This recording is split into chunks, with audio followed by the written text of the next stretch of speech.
Olá pessoal do Pro Universidade, vamos então para mais uma aula, onde vamos relembrar alguns conceitos gramaticais e também vamos ver algumas questões da UFSC. Vamos então. Um assunto muito pertinente, palavras que estão presentes em vários textos, muito comuns, são os modals, os verbos modais ou verbos anômalos. Tá? São verbos auxiliares especiais, ok? E cada um desses verbos, eles têm uma ideia, eles transmitem uma ideia. Então é importante saber a tradução do verbo e a ideia que ele transmite. E a gente vai ver. Então os verbos modais expressam habilidade, por exemplo, o can, o could, já uma habilidade no passado. Uma capacidade, o can também expressa essa capacidade. Permissão, aonde eu posso ter o próprio can, tá? Expressando permissão. Eu posso ter o may, eu posso ter o might, expressando essa permissão, tá? Obrigação. Na obrigação, eu tenho o verbo must, expressando obrigação. Eu tenho o have, to, ou, se for terceira pessoa do singular, o has to. Eu tenho need, que também é um verbo modal, tá? Expressando obrigação, necessidade.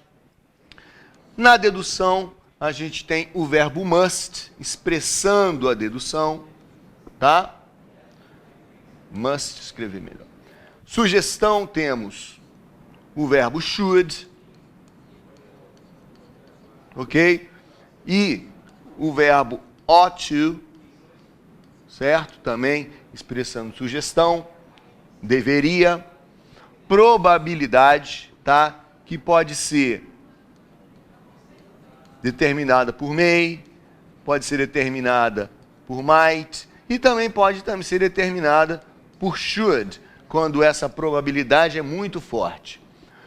Proibição, tá? Proibição vai ser determinado pelo verbo must not, ok? Ou na sua forma contraída, o mustn't, certo? Outras características desses verbos modais. Não apresentam variações de acordo com a pessoa ou tempo verbal, ou seja, para todas as pessoas do discurso, para todos os pronomes pessoais, pronomes do sujeito, você tem o mesmo verbo. She can, they can, you can. Não há variação alguma no verbo modal. A presença de um S ou a presença de uma desinência de. Não. O verbo modal, ele sempre vai ter essa forma aqui, tá? A forma original dele. Mais uma característica dos verbos modais, não precisam do do para interrogações. Nem o do, nem o does, nem o did. Por quê? Porque são verbos auxiliares especiais.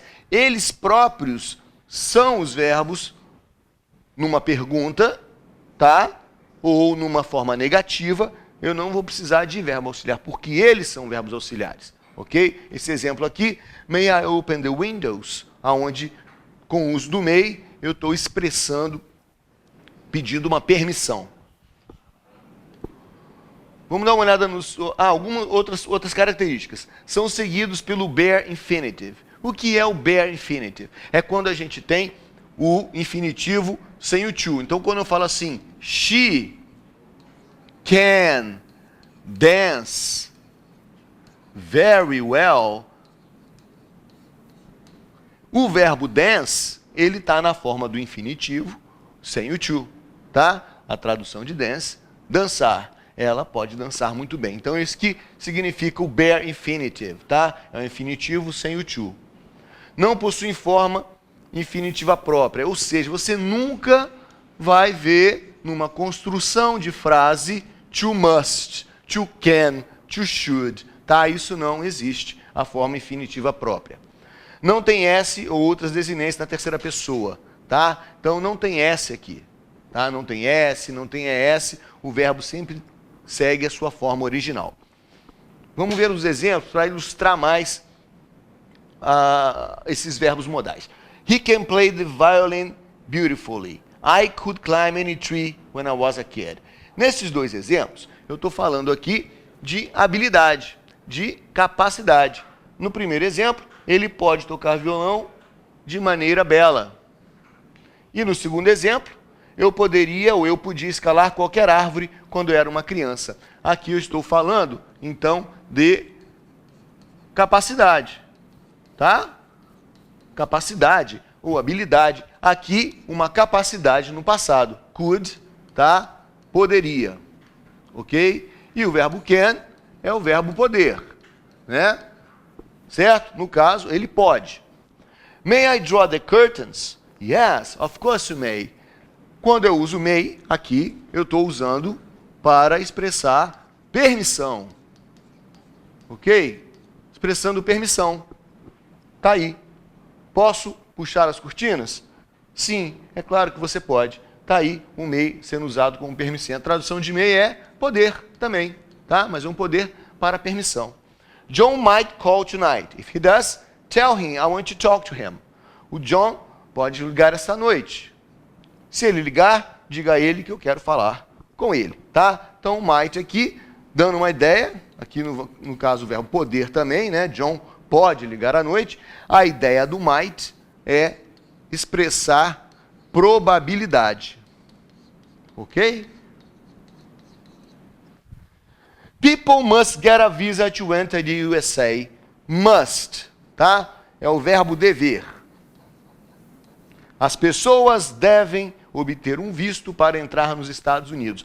Must, dando a ideia de obrigação, de necessidade, ok?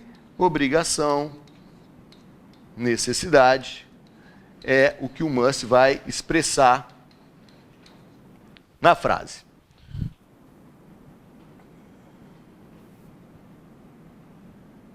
Continuando com os nossos exemplos. People must get a visa to enter the USA, isso a gente já falou. Mary's car is in the garage. She must be at home. Usei o must aqui, mas a ideia é outra. A tradução é a mesma, é o verbo dever, tá? Mas quando a gente traduz, o carro da Mary está na garagem. Ela deve estar em casa. Então, must aqui, a ideia é a ideia de dedução. Certo? We mustn't use our cell phones during classes. Observando, temos o must na forma negativa, que pode ser usado, como está aqui, na forma contraída, ou must not. Ok? Nós não devemos usar nossos telefones celulares durante as aulas. No caso aqui, a ideia é uma ideia de proibição. Certo? Vamos lá, vamos seguindo. You should be more careful when you drive. You should.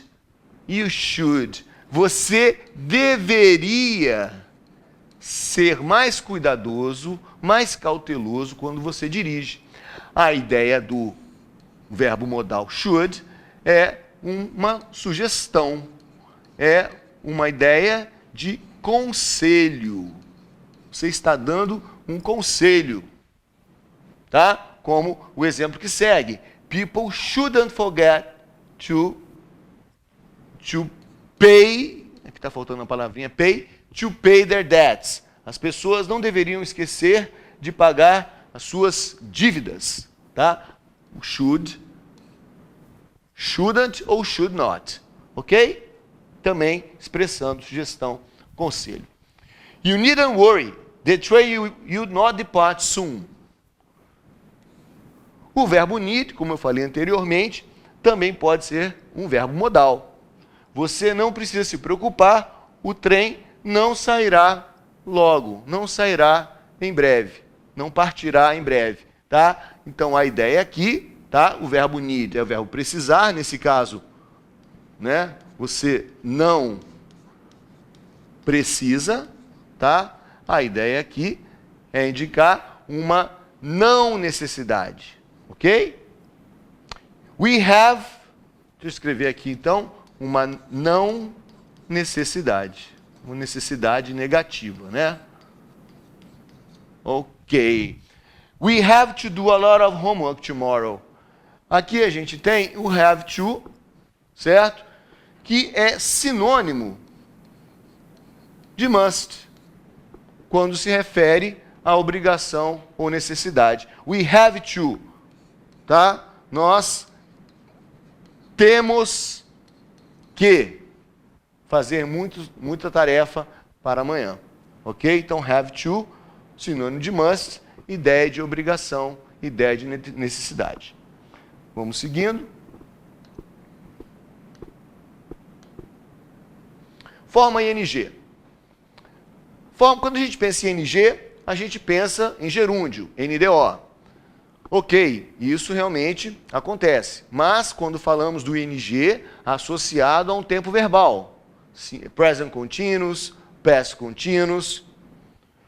A forma ING, aqui, ela está servindo como uma maneira da gente traduzir o verbo no infinitivo.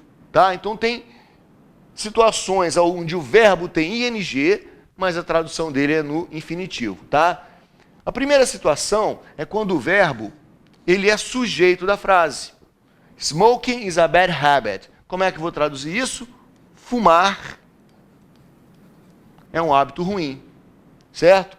A outra situação é quando um verbo ele vem depois de uma preposição. Então, of aqui é uma preposição, certo?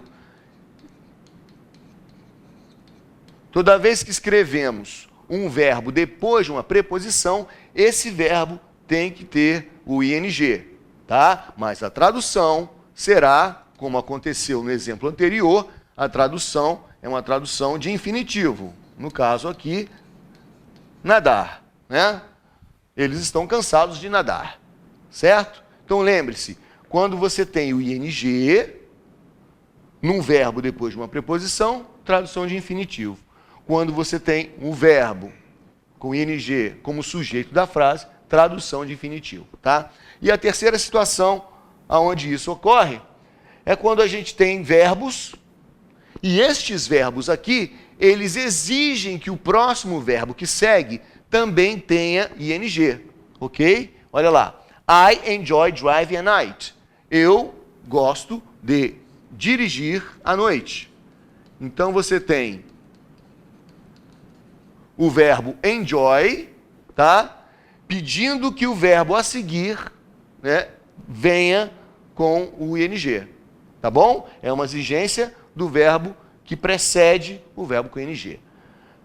John should avoid eating too many candies. Aqui, ó, John deveria, o verbo avoid, evitar comer doces demais. Então, o verbo avoid exige que o verbo que vem após ele tenha ing e a tradução de infinitivo, tá? No caso aí, comer. A situação onde temos o verbo go e come, indicando atividade física. Go walking, vá andar. I'm too stressed, I have to go fishing. Estou estressado demais, eu tenho que ir pescar, tá? Então, por causa do verbo go, eu vou usar ing no verbo e tradução de infinitivo, ok? Seguindo então. O infinitivo, propriamente dito, como a gente conhece, é o infinitivo que vem então com a partícula to, que é chamada de partícula do infinitivo, tá? John asked me to take his sister home. John me pediu para levar a sua irmã para casa. I don't even know how to solve this problem. Eu nem mesmo sei como resolver esse problema.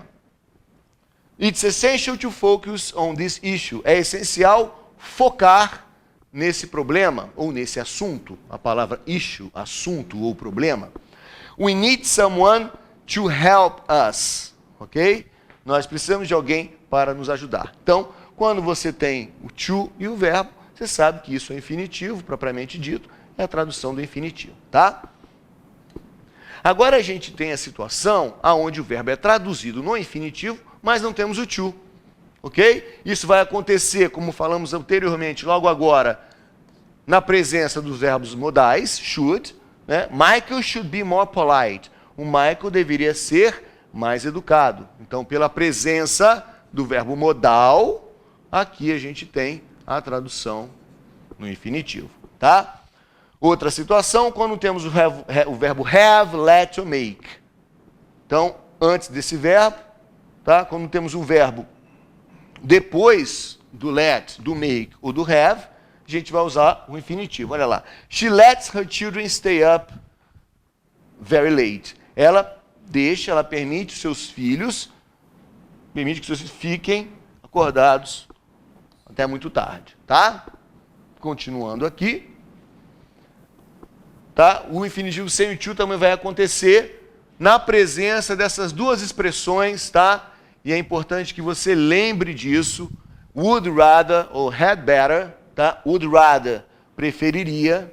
Had better, deveria. Lembrando que tanto would como o rather pode ser usado a abreviação apóstrofe D, tá? Então eu tenho aqui had better, pode utilizar o apóstrofe D para tanto abreviar o would quanto abreviar o had. Como é que você vai saber?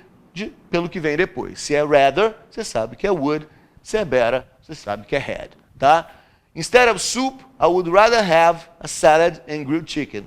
Ao invés de sopa, né, eu preferiria comer uma salada e um frango grelhado. Então, eu preferiria comer. No de baixo, you better hurry up if you want to get home before dark. Tá? Seria melhor você se apressar se você quer chegar em casa before dark, antes de escurecer, antes de ficar escuro. Tá? Então, está aqui o que eu falei, o apóstrofe D, nesse caso, como é better, é o had. Tá bom? Então, aqui é o had. Certo? E a última situação, quando temos o but você sabe que é mas, porém, tá? Conjunção adversativa. Mas aqui, a gente tem o but funcionando como exceto. E nesse caso, tá? A gente vai ter o verbo no infinitivo, só que sem o to. I will do anything but work on a farm. Né? Eu farei tudo, exceto trabalhar numa fazenda. Tá bom? Então vamos continuar, ver o que nos espera. Gente, linking words são os conectivos, ou os conectores. Isso é muito importante quando você vai escrever sua redação, né? Porque ao usar os conectivos e conectores, ou conectores, você estabelece relações de coesão e coerência no seu texto. Mas aqui, o importante é, ao ler um desses conectivos aqui, você saber a tradução dele, tá? E também saber o que ele expressa na frase. Porque a gente tem que interpretar o texto, não é? Então, ao ler uma oração com um conectivo, a gente está interpretando a ideia que está sendo passada ali naquele fragmento de texto, porque a gente sabe que aquela conjunção, aquela palavra, está expressando adição. Tá? Então, aqui a gente tem as palavras que expressam adição, and, in addition, as well, also, apart from, both and, not only, but also. Tá? Isso está na apostila, está na unidade 12, a listinha lá para vocês darem uma revisada. Ok? Seguindo aí, temos mais linking words, agora dando ideia de contraste, tá? Ideia de contraste, ideia adversativa, tá? Aí aparece o but, however, nevertheless. A ideia, nós temos diferentes linking words, diferentes conectivos, mas com a mesma ideia, uma ideia de oposição, de contraste, ok? Ideia de propósito, in order to, so as to, tá? Ideia de consequência, conclusão, therefore, tá? São os que aparecem mais. Thus, thereby, them, so, finally, tá? Esses que eu estou riscando são os que são mais comuns. Aqui no caso de propósito, in order to é o mais comum. Alternativa, tá? Ideia de alternativa, ou uma coisa ou outra, certo?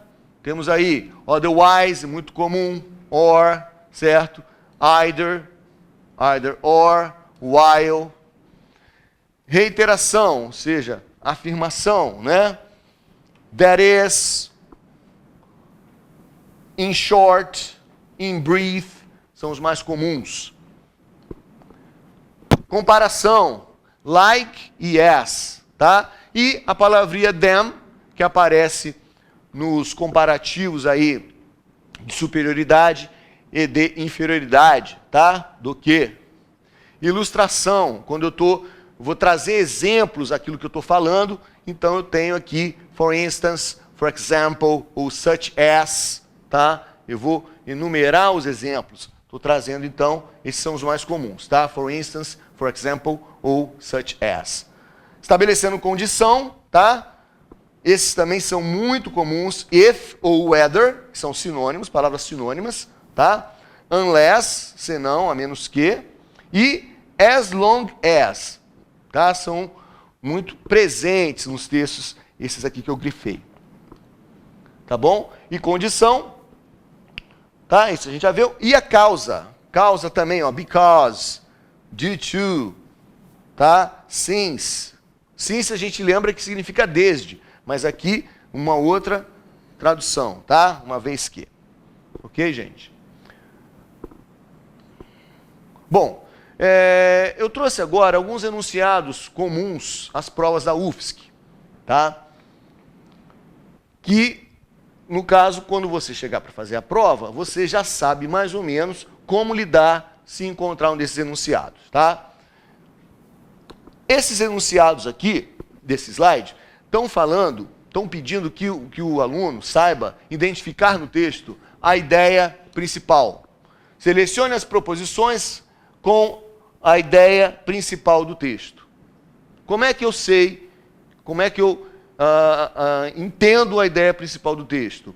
Eu separo o texto, a minha interpretação desse texto, eu separo essa interpretação na interpretação de cada parágrafo. Eu tento entender a ideia de cada parágrafo e então vou somando essas ideias, ok? Para pensar na ideia do texto inteiro. Então eu penso no parágrafo, entendendo a ideia do parágrafo, para entender a ideia do texto todo, tá? Às vezes acontece que o título não aparece no texto, tá? Então se tem um texto na prova que não tem título, muito provavelmente uma das questões será pedindo que você, né, dê um título para esse texto. E escolher um título para o texto é você ter uma ideia de título que abarque o texto como um todo. Você não pode escolher um título que fale apenas de uma parte desse texto. Tem que ser o texto todo, tá? Olha aqui, ó. Certo? O texto que melhor resume a ideia do texto.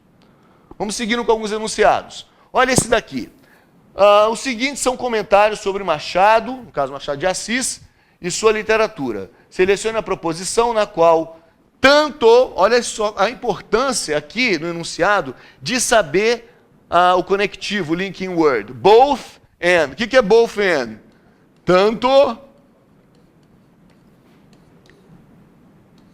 Tanto quanto.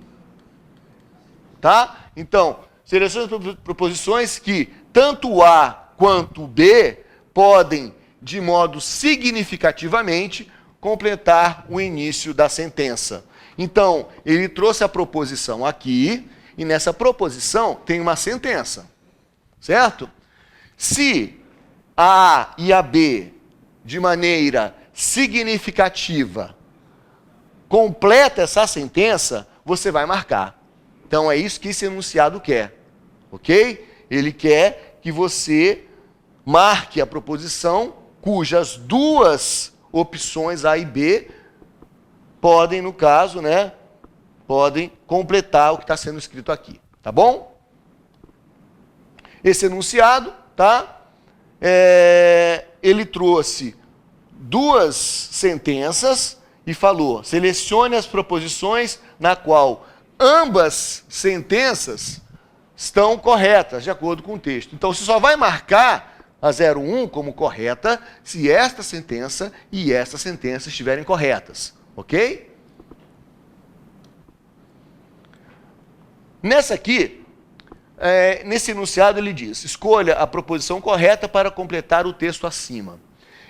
Às vezes, como já aconteceu várias vezes, ele coloca um parágrafo, tá?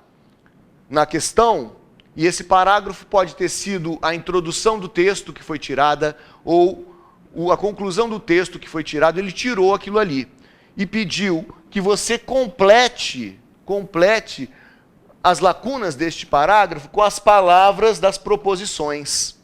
A dica aqui é você observar os sinônimos e os antônimos. Por quê? Se você percebe que as alternativas têm palavras diferentes, no caso, tem antônimos, como a gente tem aqui many e few, você já pode concluir que ou vai ser esta ou vai ser essa. Porque as ideias são completamente opostas. Eu escrevendo muitos ou eu escrevendo poucos. Certo? Então, observar os antônimos nesse tipo da questão é a dica, tá? Que fica, então, para você, se tiver ali que preencher lacunas com as palavras das alternativas. Procure pelos antônimos, tá? E no caso você vai ver qual é, do grupo de palavras, a mais fácil para preencher a lacuna. Ok? Vai ter uma que você vai ter certeza que é aquela e você vai se basear por essa. Essa vai ser a sua referência. Mais um enunciado, tá? Selecione a alternativa correta de acordo com o texto. Bom, gente, esse enunciado aqui, 7, é o enunciado padrão da prova da UFSC e diria que da prova dos vestibulares como um todo, porque é interpretação de texto, né, pura e aplicada a questão para você marcar correta, os enunciados corretos, as sentenças corretas de acordo com o texto, tá? A de baixo está dizendo o seguinte: selecione as proposições que contêm definições corretas para as palavras ou expressões sublinhadas no texto. Como eu já falei, você tem o texto e no texto você vai ter palavras sublinhadas nesse texto. E certamente estas palavras sublinhadas vão ser perguntadas nas questões, tá? Então o que ele faz? Ele sublinhou palavras e ele colocou essas palavras aqui nas proposições. E ele definiu essas palavras, ok? Você vai marcar a alternativa correta se a definição dessa palavra bate com o uso dela no texto, tá? Isso é muito comum, porque você sabe que uma palavra tem mais de uma tradução. Então, cuidado se, às vezes ele pode dar a definição da palavra, a definição correta da palavra, mas ela não está sendo usada neste sentido lá no texto. Primeira coisa que você tem que observar é se a definição que ele está dando pertence à mesma classe de palavra. Ou seja, se ele está definindo um substantivo e a palavra lá está como verbo, então já está falso. Então, observar a classe de palavras: substantivo, verbo, adjetivo, advérbio, tá? Observe isso aí na hora da definição. E para terminar, gente, temos aqui a questão 9, enunciado 9, que pede para você marcar a proposição correta com a correta pontuação. Então, observe a questão sujeito, verbo e objeto.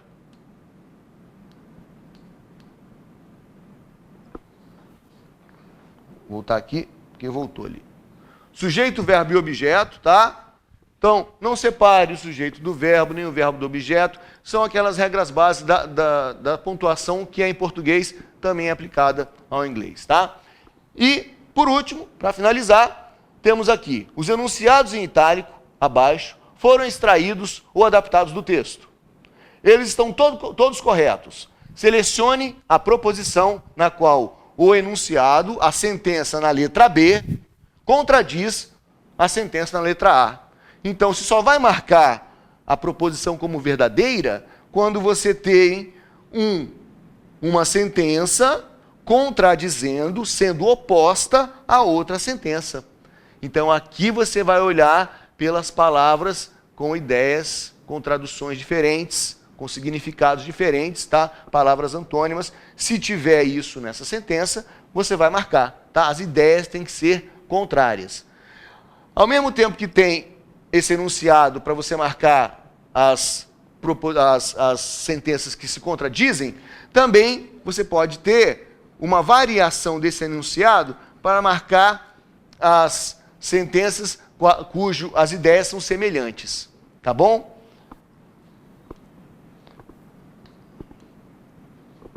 Pessoal, no mais é tudo, é isso que a gente falou. Muito obrigado. Uma boa prova para você, tá? E aquele abraço.